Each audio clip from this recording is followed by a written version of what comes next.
Ayon sa nakararami, si Ferdinand E. Marcos ang pinakamagaling at pinakamatalino na Pangulo at kilala na nagpayaman sa bansang Pilipinas.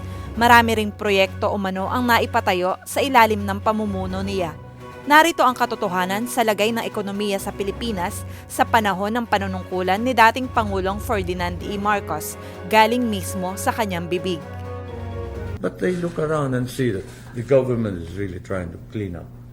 This is the only administration where you see public officials being sent to jail for corruption, for inefficiency being removed.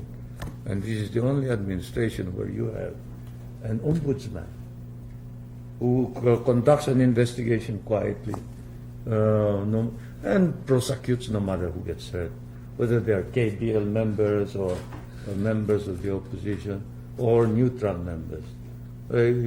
Then you have, this is the only administration where you have a special court to handle corruption cases. It's Sandigan Bayan. And the people, of course, I believe, appreciate this. Taxes increased from 5 billion to 36 billion over 5 years. More efficient collection or more voluntary? More efficient collection, but more voluntary support by the people. 90% of taxes everywhere, whether here or in the United States, are voluntary payments. Only 5% are compulsory payments. And when you see a jump like that, a quantum leap like that, it means that more people are voluntarily paying taxes because they know where it's going. They see all the infrastructure. You can't imagine the people, let's say in the outlying barrio, seeing a bulldozer for the first time, a grader, a street and a road being cemented, and they wonder where is this money coming from? Well, it's coming from what we have saved. Did you know that at the beginning of my presidency, 85% of all the money in government went to salaries and furniture and equipment and new automobiles? We knocked this down immediately to 65%, saving 20% for infrastructure. Infrastructure, how much did the old administration used to spend? About 800 million, 900 million. Now we're spending anywhere from 12 to 20 billion. Can you imagine that? It is including loans. Including loans. On our own alone, we are spending 12 to 13 billion pesos.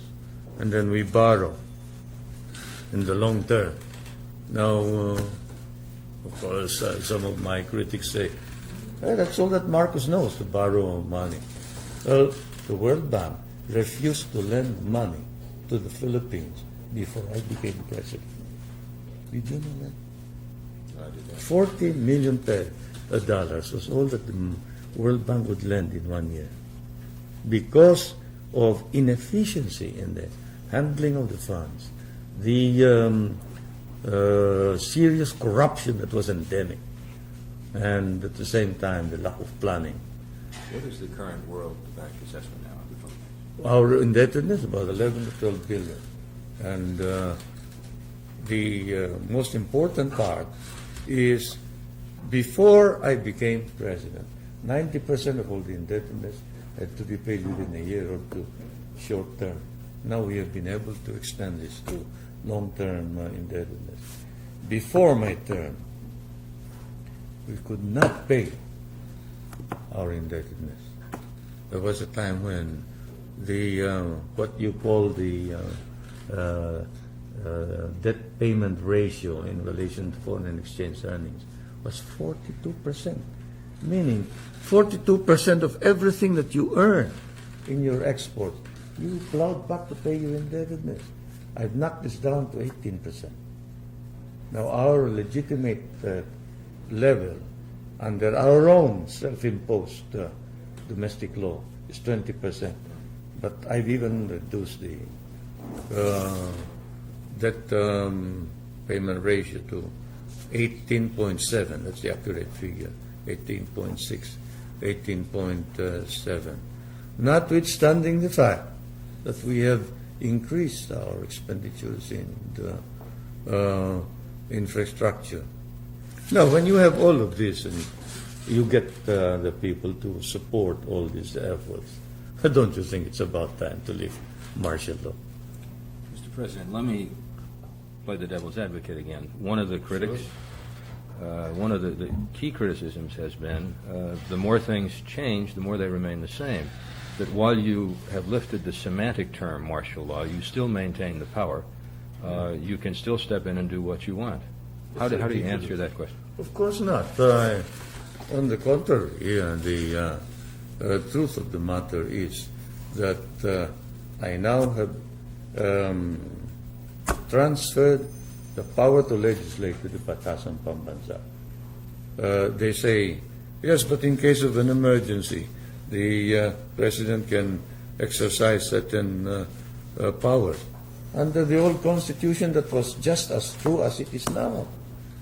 Under Article 8, Section 15 of the Constitution, I'm going to start getting pedantic like a professor,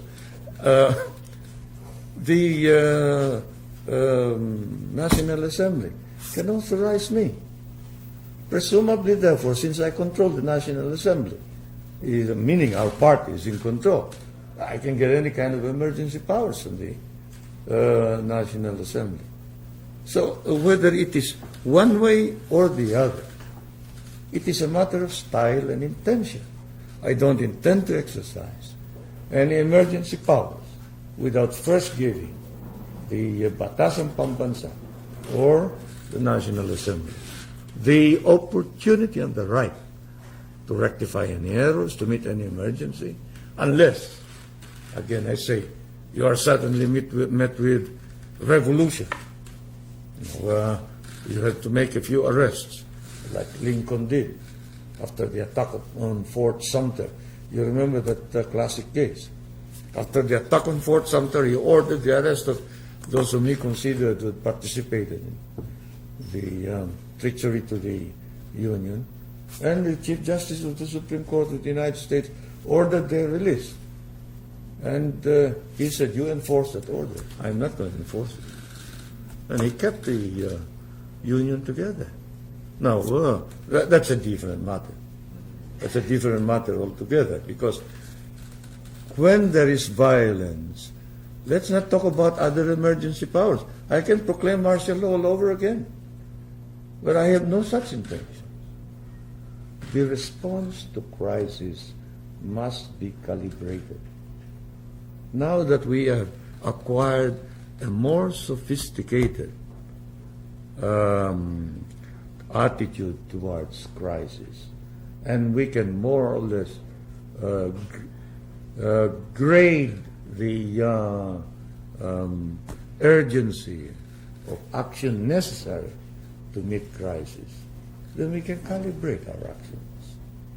And as far as I'm concerned, the Batasan Pambansa, the National Assembly, has shown its capability to meet emergency. Well, this does not mean that if there is, I repeat, any sudden upsurge of criminality that the Batasan cannot handle, but I won't exercise the power. I will. I have notified everybody. I will. Don't kid yourselves. I'm not going to allow all these advances and these changes, this progress, to go down the drain. It would be a delusion to our people, and they would be so disappointed that they would be willing to take any leadership which can guarantee stability. And this is why the people turned down an election for the presidency this year. I was for submitting myself to the people and asking them, do you still want me to continue in politics or not? If you don't, vote against me and I'll retire. If you do, then vote for me. But when the Batasan Pambansa, the National Assembly, conducted hearings, they were hooted out of the conference room. Said, what are you talking about? We just finished election in 78. We had elections in 79.